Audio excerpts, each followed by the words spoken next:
Now section B का question 22 देखिए। F A to be हमें एक फंक्शन दे रखा है जहां पर जो फंक्शन है वो 2x है और ए सेट दे रखा है 1 2 3 4 and F X is equal to 2x is both 1 1 and on to. F X is equal to 2x जो है वो 1 1 भी है और ऑन टू भी है। तो हमें सेट बी की वैल्यू निकालनी है। कोई फंक्शन 1 1 कब होता है? जब हर एलिमेंट की एक यूनिक इमेज मिले तो हमारा जो फंक्शन है वो 1 1 होता है।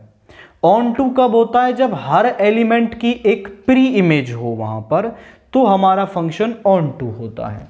अगर आप इसको एरो डायग्राम से बनाना चाहें तो बना सकते हैं। यहां पर देखो, ए क्या है हमारे पास 1 2 3 4 और यहां से यहां फंक्शन डिफाइंड है। जब आप फंक्शन में 1 रखोगे तो y की यानी फंक्शन की वैल्यू क्या मिलेगी? वो मिलेगी 2। तो 1 किससे मैप करेगा? 2 से। 2 रखोगे तो किससे मैप करेगी? 4 से। 3 रखेंगे तो 6 से। 4 रखेंगे तो किससे मैप करेगी? 8 से। यानी कि आप F1 निकालोगे तो 2, F2 निकालोगे तो 4, F3 आएगा 6, F4 आएगा 8। आप बोले सर यहां B में कोई एलिमेंट रह नहीं जाएगा या फिर जो ऐसा जो मैप ना किया हो?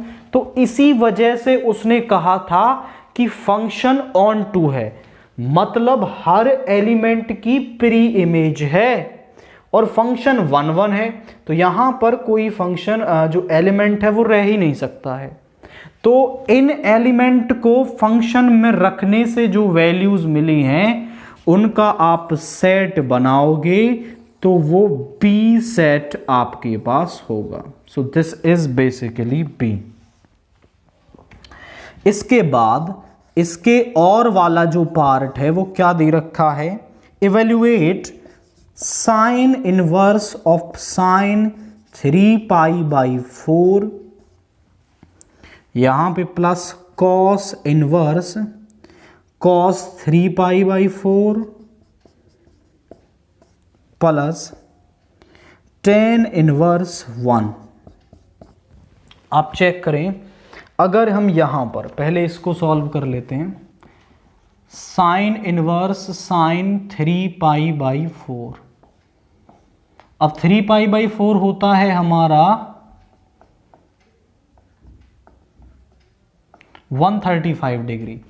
तो साइन इनवर्स की जो प्रिंसिपल वैल्यू ब्रांच है वो -π/2 टू π/2 होती है। तो अगर आप इसको कैंसिल कर देंगे is equal to 3 π/4 which does not belongs to -π/2 to π/2। तो आपको इस अंदर वाले एंगल को ब्रेक करना पड़ेगा। तो हम इसको ब्रेक करेंगे तो क्या आ जाएगा? Sine inverse sine pi minus π/4 ऐसा लिख सकते हैं। तो भी ये 3 π/4 ही है।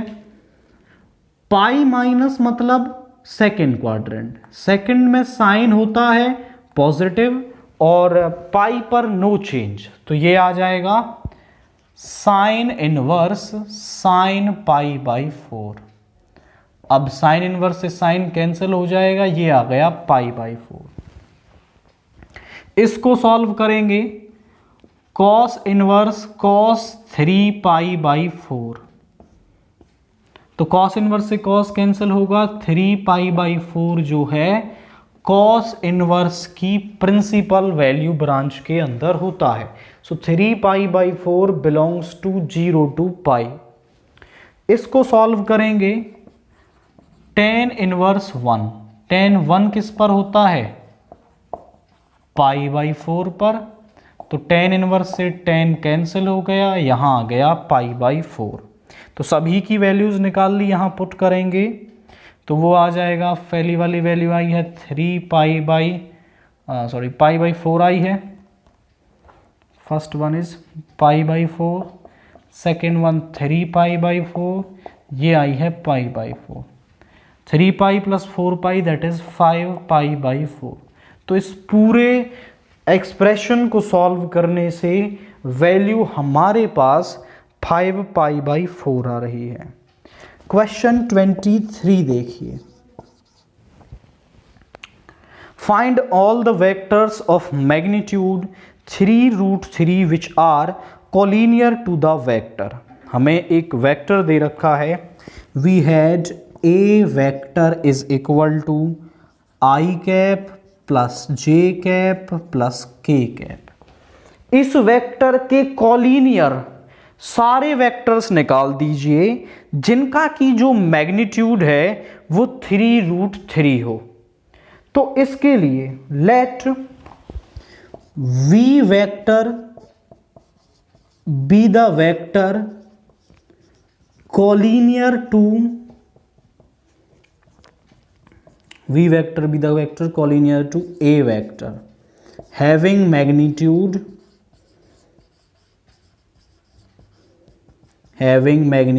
3√3। हमने मान लिया कि इस ए वेक्टर के कोलिनियर जो वेक्टर है जिसका कि मैग्नीट्यूड 3√3 है वो क्या है हमारा, वो वी वेक्टर है। अब दो वेक्टर्स कोलिनियर हैं तो हम उनको एक दूसरे का स्केलर मल्टीपल लिख सकते हैं, वो एक दूसरे के सम m मल्टीपल होते हैं। दोनों तरफ मैग्नीट्यूड ले लो, v वेक्टर का magnitude is equal to k magnitude a vector का मैग्नीट्यूड। अब v वेक्टर का जो मैग्नीट्यूड है वो है हमारे पास 3√3, क्योंकि ये हमें निकालना है। दिस इज 3√3 k का मैग्नीट्यूड, और a वेक्टर का मैग्नीट्यूड आप यहां से निकाल सकते हो, विच विल बी √3। 1 का स्क्वायर 1, 1 का स्क्वायर 1, 1 का स्क्वायर 1 दैट इज √3। यहां √3 से √3 कैंसिल हो गया, k का मैग्नीट्यूड इज 3, और जब मॉड्यूलस को ओपन करेंगे तो +-3 क्या आ गया, +-3। अब इस k की वैल्यू को यहां फर्स्ट में डाल दीजिए और a वेक्टर की भी। So v vector is equal to +-3 i cap j cap plus के cap. So vectors collinear to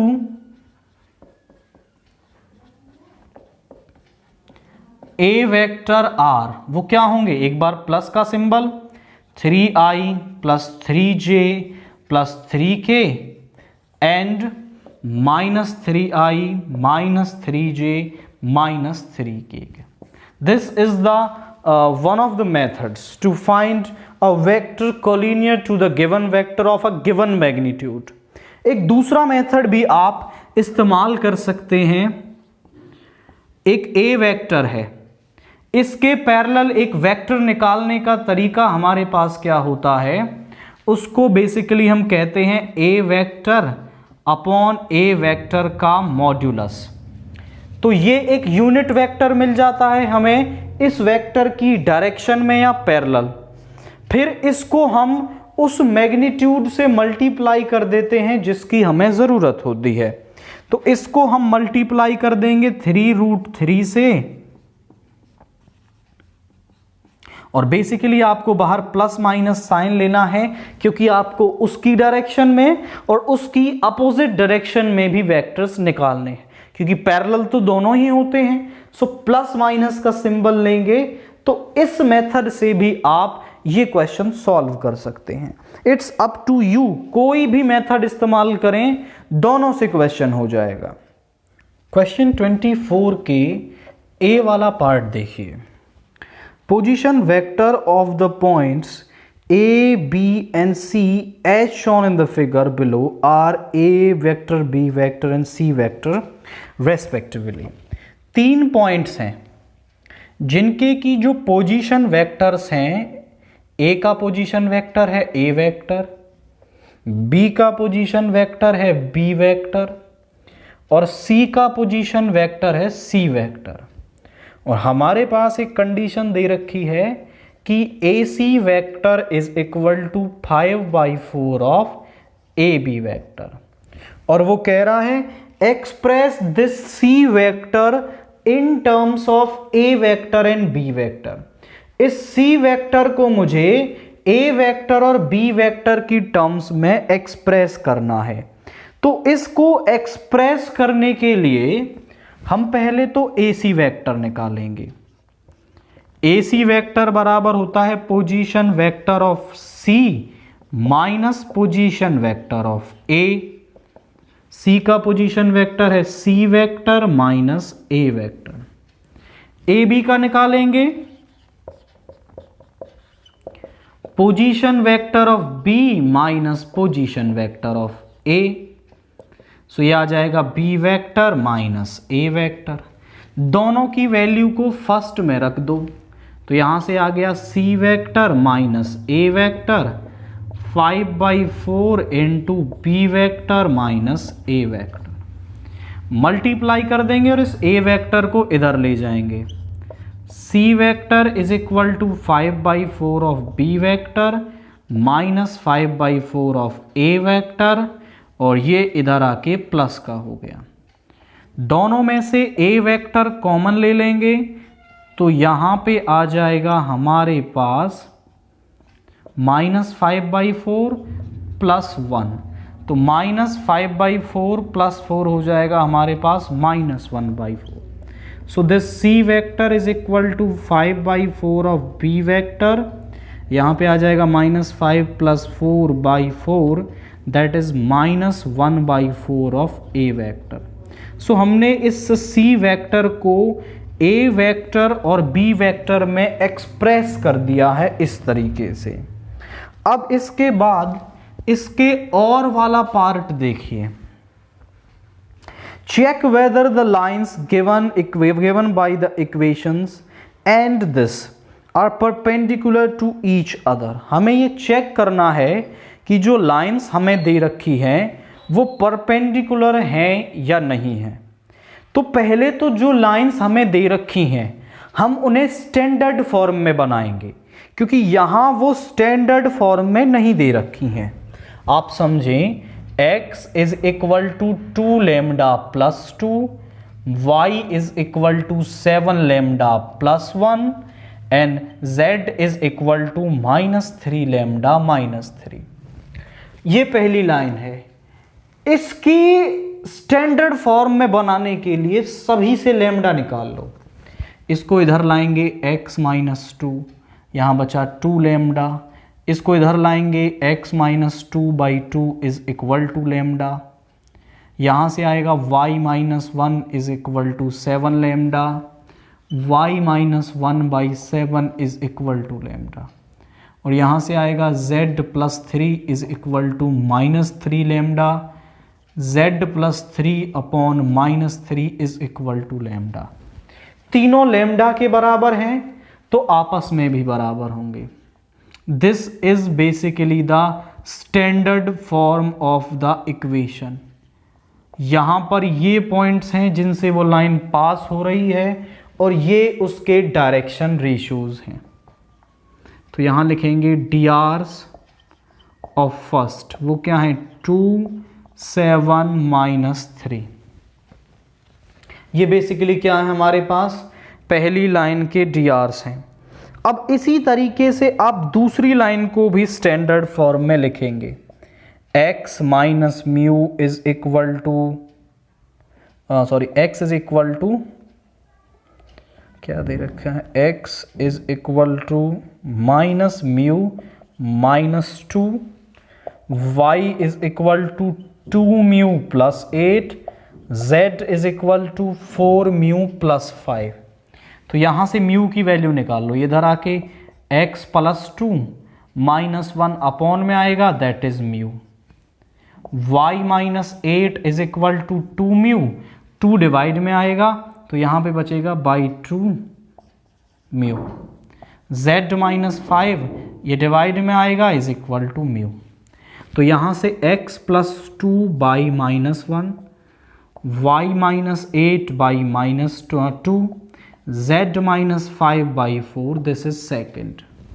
so D R's of second क्या आ रहे हैं, डी आर्स ऑफ सेकेंड हमारे पास आ रहे हैं -1 2 4।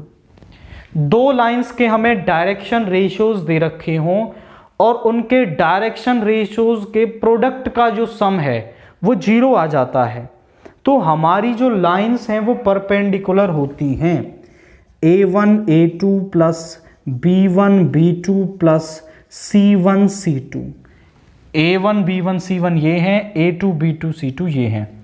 सो 2 इंटू -1 प्लस 7 इंटू 2 -3 इंटू 4, यहाँ पे आ जाएगा -2 प्लस 14 -12 इज इक्वल टू 0।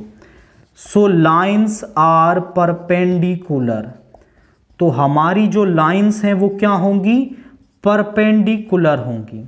अगर उनके डायरेक्शन रेशियोज के प्रोडक्ट का जो सम है वो 0 आ रहा है, that means the given lines are perpendicular to each other. बस इतना चेक करना है, नॉट इक्वल टू 0 आ रहा है सो नॉट परपेंडिकुलर, बस इतना बताना था। आफ्टर दैट क्वेश्चन 25 देखिए, if x is equal to root of a tan inverse t, y is equal to root of a cot inverse t, then show that x dy by dx plus y is equal to 0। तो हमें parametric equations दे रखी हैं, x is equal to root of a cot, sorry यहां पर tan है, tan inverse t and y is equal to root of a cot inverse t. Let's say this is first, this is second. ये होती है हमारी parametric equations जहां पर x और y हमें किसी तीसरे वेरिएबल की फॉर्म में दे रखे होते हैं। हम क्या करेंगे, इन दोनों को t के रेस्पेक्ट में डिफरेंशिएट करेंगे, फिर इनको एक दूसरे से डिवाइड करके हमें dy by dx की वैल्यू मिलेगी। Differentiating first and second with respect to t, यहां पे आ जाएगा dx ओवर dt, रूट का करेंगे तो 1/2 root a cot inverse, sorry ये tan इनवर्स है,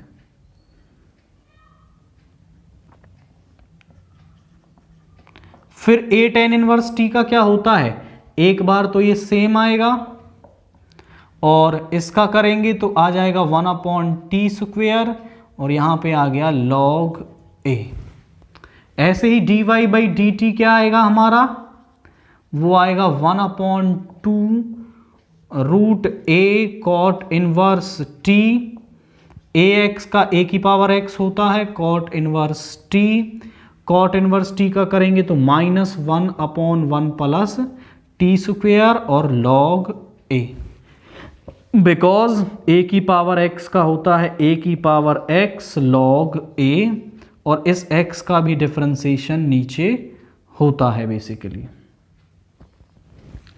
अब यहां पर आप देखें, सो डिवाइडिंग, इसको बोलो थर्ड, इसको बोलो फोर्थ, डिवाइडिंग 4th बाई 3, इसको डिवाइड कर देंगे, so dy by dt upon dx by dt, dt से dt कैंसिल होगा, हमें मिल जाएगा यहां पर dy बाई dx, बस वैल्यूज रखो, -1/2 root a cot inverse t, यहां पर है a cot inverse t upon 1 plus t square log a, dx over dt की वैल्यू रख दो, वो है हमारे पास a tan inverse t log a, और यहां पर है हमारे पास basically 2 root a tan inverse t 1 plus t square, 2 से 2 कैंसिल हो गया, log a से log a 1 plus t square से 1 प्लस t स्क्वायर, और अब यहाँ देखो क्या बचेगा, बेसिकली यहाँ पर ये जो टर्म है, आप चाहो तो देखो a cot inverse t, a cot inverse t, यहाँ पर पावर 1/2, यहाँ पर पावर 1 है, ऊपर ले जाएंगे तो पावर ऊपर बच जाएगी, ये बच जाएगी root a cot inverse t, और ऐसे ही यहाँ पर बच जाएगा root a tan inverse t, ये यहाँ आ जाएगा बेसिकली डिवाइड में। Root a cot inverse t किसके बराबर है, y के, और ये बराबर है x के, यानी, और यहाँ पर एक माइनस साइन भी चल रहा है साथ में, dy/dx is equal to minus y/x, इधर लाएंगे तो ये प्लस का हो जाएगा, dy/dx plus y/x is equal to 0। पूरी इक्वेशन को x से मल्टीप्लाई कर देंगे तो x dy/dx plus y is equal to 0, और आप चेक करें तो यही रिजल्ट हमें बेसिकली शो करना है। तो ये रिजल्ट हमने शो कर दिया। पैरामेट्रिक इक्वेशंस दे रखी थी, हमने उनको t के रेस्पेक्ट में डिफरेंशिएट किया, फिर दोनों को डिवाइड किया, जो टर्म्स कैंसिल हुई उनको कैंसिल किया, जो बचा उनकी वैल्यू रखी, सिंपली इधर ले आए, और क्वेश्चन में रखते ही हमारा जो रिजल्ट है वो यहां पर बन गया है। क्वेश्चन 26 का ए पार्ट देखिए, जो इंटीग्रेशन से हमें दे रखा है 0 to π/2 e की पावर x sin x। अब बेसिकली इस टर्म का इंटीग्रेशन डायरेक्टली तो होगा नहीं, तो हम यहां पर बाई पार्ट्स यूज करेंगे। लिमिट्स के साथ प्रोसीड करने से बेहतर है आप e की पावर x sin x को i मान लें, let's say this is i, और यहां i1 मान लो, तो i1 को सॉल्व करेंगे बाई पार्ट्स। आइलेट के नियम से एक्सपोनेंटियल लास्ट में है तो ये सेकंड फंक्शन और ये first function. Now integrating by parts,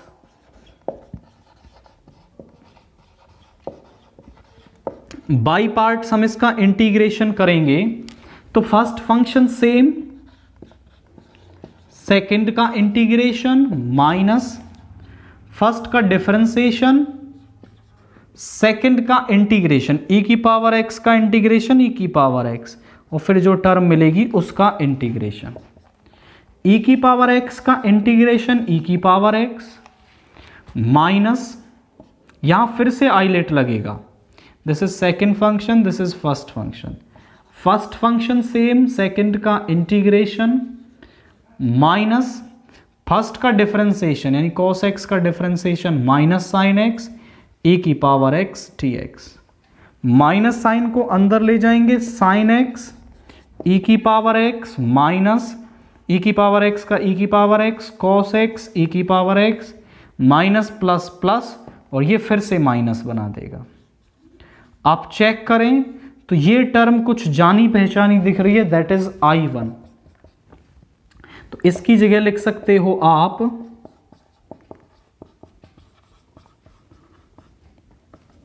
i1, ये इधर आके i1 प्लस i1 e की power x sign x minus cos x, 2 इधर आ जाएगा, 2i1 बनेगा, 2 को इधर ले आएंगे, 1/2 e की power x sign x minus cos x।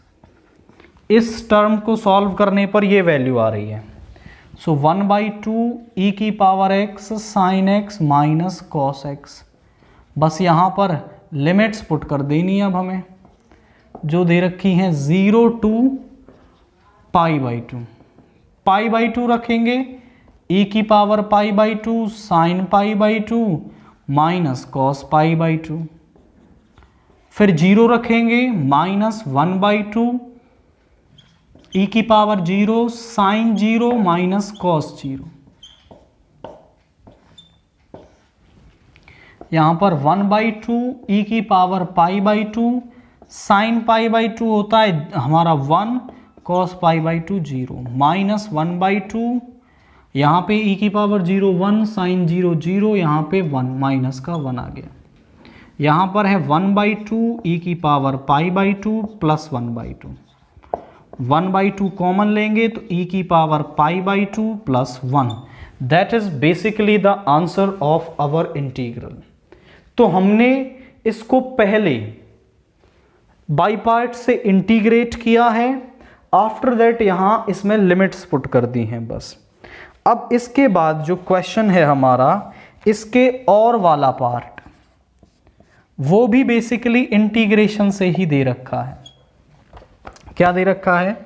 1/cos x minus a into cos x minus b।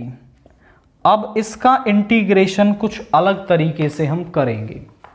इसको इंटीग्रेट करने के लिए हम बेसिकली एक टर्म से मल्टीप्लाई और डिवाइड करते हैं साइन a माइनस बी से, और साइन a माइनस बी से ही मल्टीप्लाई कर देंगे।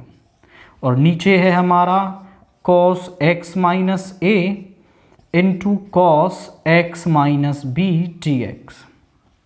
अब इस एंगल के साथ हमें थोड़ा सा काम करना है। किस तरीके से आप देखें तो मैं यहां इस a माइनस बी में x को ऐड करने वाला हूं और x को ही सब्ट्रैक्ट करने वाला हूं। तो ये तो बन गया x माइनस बी, यहां बचा माइनस एक्स प्लस a।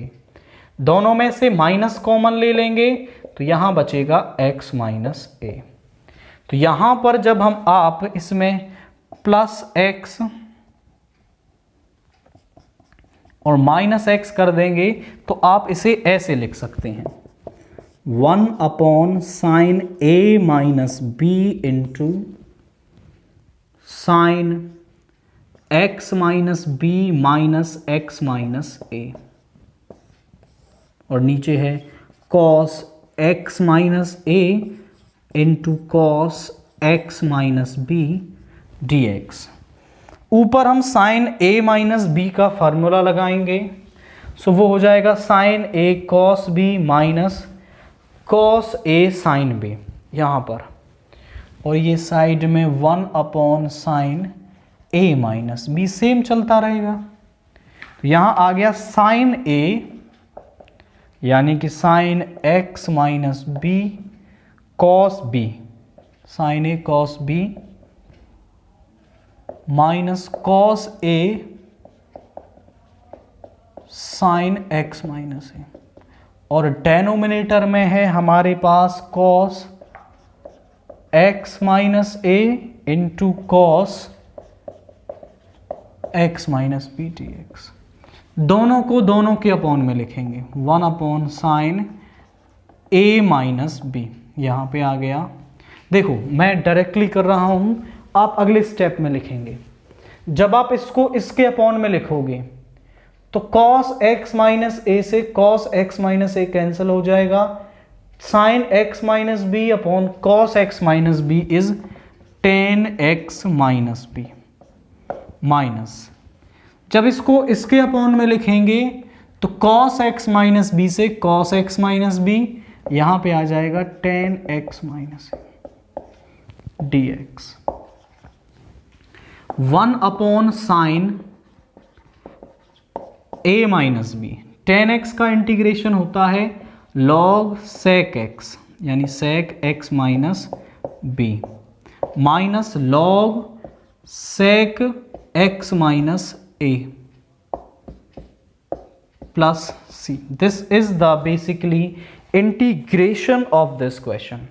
तो एक पर्टिकुलर टर्म से मल्टीप्लाई और डिवाइड करना है, फिर उसके एंगल्स को कुछ ऐसा ब्रेक करना है जैसा हमें डेनोमिनेटर में दे रखा है, और फिर साइन a माइनस बी का फॉर्मूला लगाना है, और फिर दोनों के अपॉन में लिखते ही ऐसी टर्म आपको दिखाई देगी जिसका इंटीग्रेशन आप कर सकते हैं। नाउ सेक्शन सी से क्वेश्चन 27 देखिए, इंटीग्रेशन का क्वेश्चन है 0 to π/2 log sin x minus log 2 cos x। हमारे पास log m/n का फॉर्मूला होता है log m minus log n।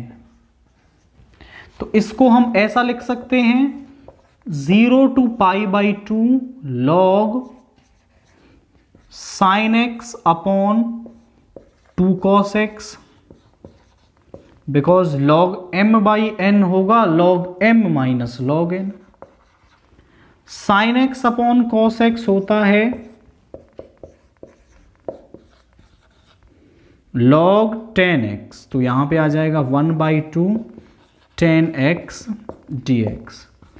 अब हम प्रॉपर्टी यूज करेंगे 0 to a fx dx को हम लिख सकते हैं 0 to a f of a minus x dx। यहां पर है 0 to pi/2 log 1/2 10 pi/2 minus x, a minus x यानी pi/2 माइनस x। अब 10 pi/2 माइनस थीटा किसके बराबर होता है? वो होता है cot थीटा के। तो यहां से आ जाएगा 0 to pi/2 log 1/2 cot x dx। This is I। यहां पर ये 1 है, ये 2 है। 1 और 2 को ऐड कर देंगे, adding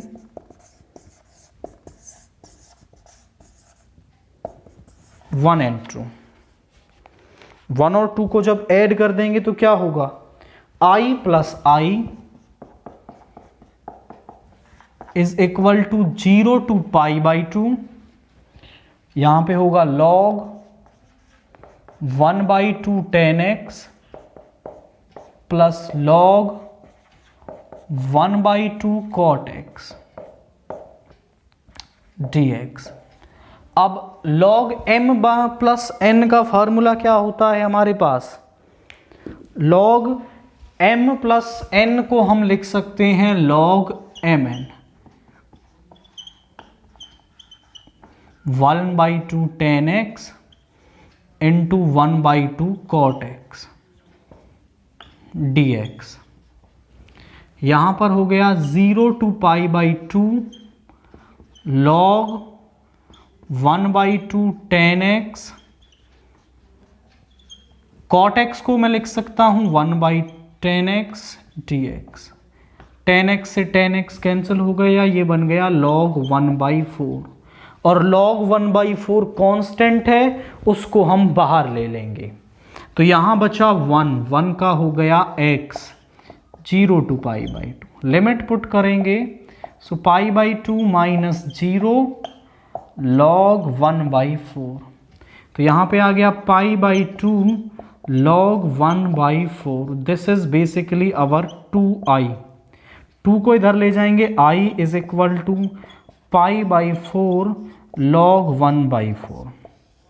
this is the value of this integration. तो करना कैसे है? पहले तो m-n वाली प्रॉपर्टी लगा लें, फिर आप ये प्रॉपर्टी लगाएंगे और ऐड करेंगे तो दोनों इंटीग्रेशंस को इजीली सॉल्व किया जा सकता है। This is 28। इंटीग्रेशन का ही क्वेश्चन है। क्या दे रखा है? X square upon x square plus 4 into x square plus 9 dx। अब ऐसे इंटीग्रेशन को हम कैसे सॉल्व करते हैं? ये पार्शियल फ्रैक्शन का क्वेश्चन है और स्पेशल टाइप का केस है। ऐसे केस में हम क्या करते हैं, इसको ले लो x square upon x square plus 4 into x square plus 9। थोड़ी देर के लिए इस एक्स स्क्वायर को सम t मान लो, तो यहां पे हो जाएगा t plus 4 into t plus 9। अब इसको पार्शियली कैसे इंटीग्रेट करते हैं हम? इसको लिखेंगे 1 upon T plus 4 plus b upon T plus 9। अब इसमें दोनों तरफ इस टर्म का मल्टीप्लाई करते हैं, तो यहां पर क्या आ जाएगा? मल्टीप्लाइंग इन 1 बाई, किससे मल्टीप्लाई करेंगे? t plus 4 into T plus 9 on both side. तो देखो क्या होगा, यहां पर इस टर्म का मल्टीप्लाई होगा तो यहाँ केवल t बचेगा, विच इज इक्वल टू, जब इस टर्म का यहाँ मल्टीप्लाई होगा तो t प्लस 4 कैंसिल हो जाएगा, बचेगा क्या, a into T plus 9 plus b into यहाँ बचेगा t प्लस 4। अब हमें करना क्या है, a और b की वैल्यू निकालनी है। तो a और b की वैल्यू निकालने के लिए हम वैदिक मेथड यूज करेंगे।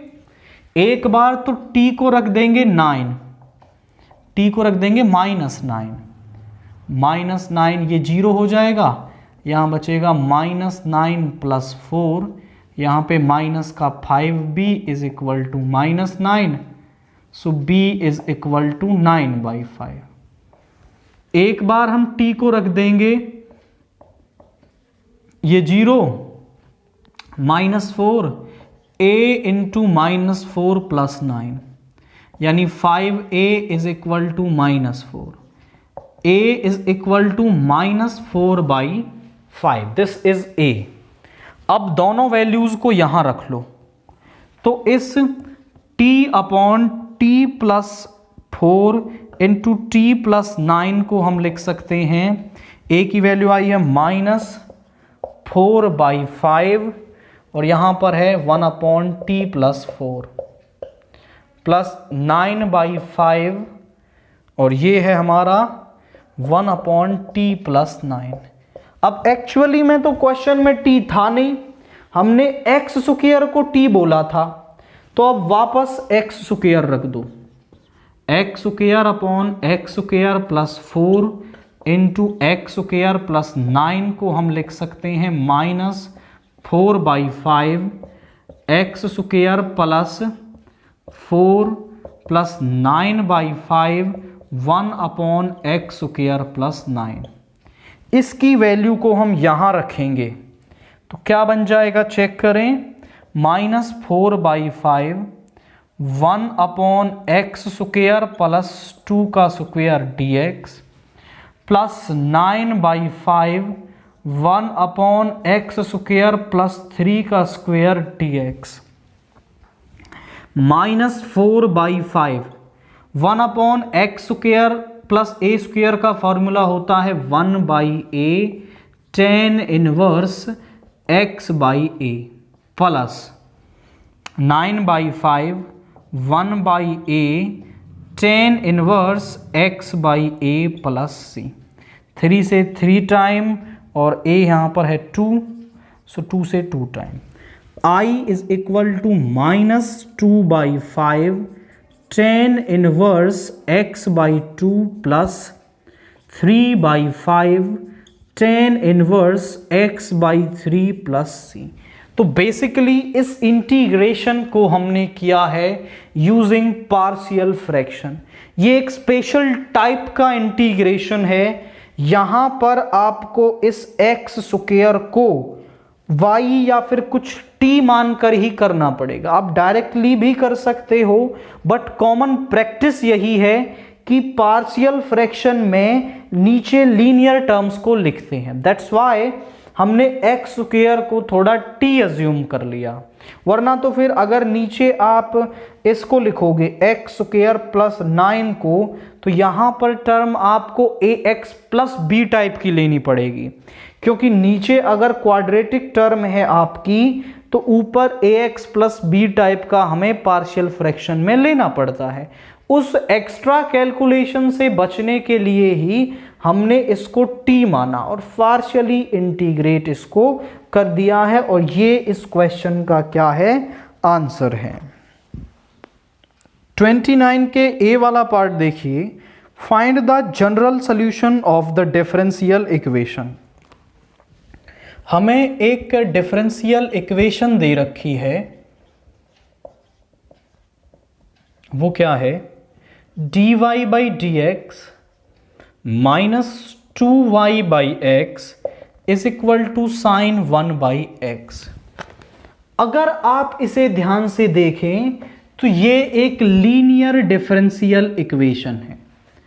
अब हम इसको सबसे पहले लीनियर डिफरेंशियल इक्वेशन की जनरल फॉर्म से कंपेयर करेंगे किससे, d y by d x plus p y is equal to q के साथ। तो p किसके बराबर आ रहा है, -2/x, q बराबर आ रहा है sin1/x। अब इंटीग्रेटिंग फैक्टर निकालेंगे जो होता है e की पावर p dx, e की पावर -2 को बाहर ले लो, 1/x, 1/x का होता है log x, ये पावर ऊपर चली जाएगी। आप पूछें सर ऐसा कैसे हो गया, log m की पावर n होता है n log m, log के आगे कुछ पावर लिखी हुई है उसको हम उसके फंक्शन में लिख सकते हैं। तो -2 को x की पावर में ले गए, e से log कैंसिल हो गया, x की पावर -2 यानी 1/x²। अब solution of linear equation is given by linear differential equation का सॉल्यूशन क्या होता है, y into i f is equal to q into i f d x. Y into integrating factor है 1/x², q है sine 1/x into 1/x² dx।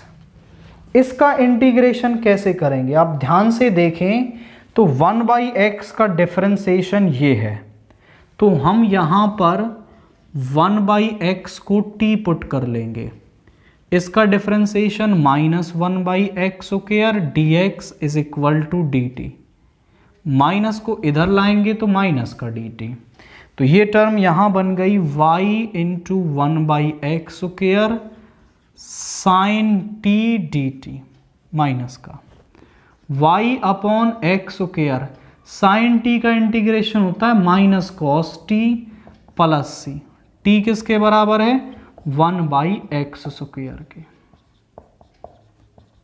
So basically this is the general solution of linear differential equation which is the general solution. तो ये क्या है, हमारा general solution है। इसके और वाला पार्ट आप देखेंगे तो वो क्या दे रखा है, find the particular solution of the differential equation. तो डिफरेंशियल इक्वेशन क्या है, the given differential equation is dy/dx is equal to sine x plus y plus sine x minus y. पहले तो आप क्या करेंगे, यहां साइन a प्लस बी और यहां पर साइन a माइनस बी का फॉर्मूला लगाएंगे। तो यहां पर साइन a प्लस बी होता है sine a cos b plus cos a sine b, cos a यानी cos x sine b। Same यहां पर माइनस साइन आएगा, sine a cos b minus cos a sine b। इस term से ये term cancel हो गई, dy/dx is 2 sine x cos y। अब आप ध्यान से देखें तो वेरिएबल्स को इजीली सेपरेट किया जा सकता है, on separating the variables.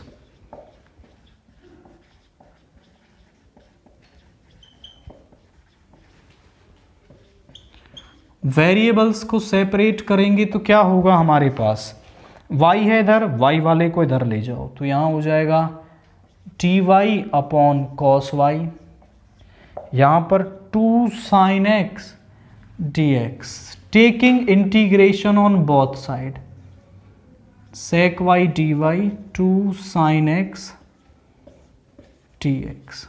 cos y को ऊपर ले गए तो sec y बन गया, sec y का इंटीग्रेशन होता है log sec y plus tan y, sine x का होता है minus cos x plus c। ये आ गया हमारा जनरल सॉल्यूशन। अब जनरल सॉल्यूशन से पर्टिकुलर कैसे निकालते हैं, x और y की वैल्यूज हमें दे रखी हैं, ये हम यहां पर पुट कर देंगे, when x is equal to π/4 and y is equal to 0, तो हमें c की एक वैल्यू मिल जाएगी और इस c की वैल्यू को वापस हम यहां फर्स्ट में डालेंगे तो हमें इसका पर्टिकुलर सॉल्यूशन मिल जाएगा। तो x की जगह तो π/4 और y की जगह 0।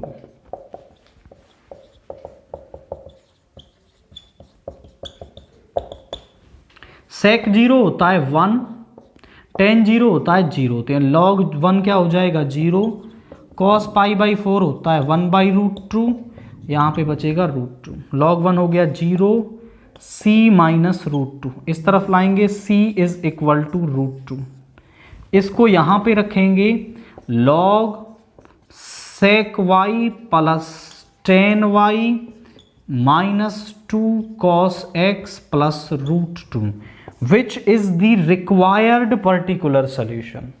तो ये क्या है, हमारा रिक्वायर्ड पर्टिकुलर सोल्यूशन है। तो सिंपली हमें यहाँ पर वैल्यूज पुट करनी है और इसको वेरिएबल को सेपरेट करना है, और जैसे ही जनरल सोल्यूशन मिले उसमें ये पॉइंट्स पुट करने हैं, फिर c की वैल्यू मिल जाएगी। c की वैल्यू को वापस रखेंगे तो हमें यहाँ पर आपका इसका पर्टिकुलर सॉल्यूशन मिल जाएगा।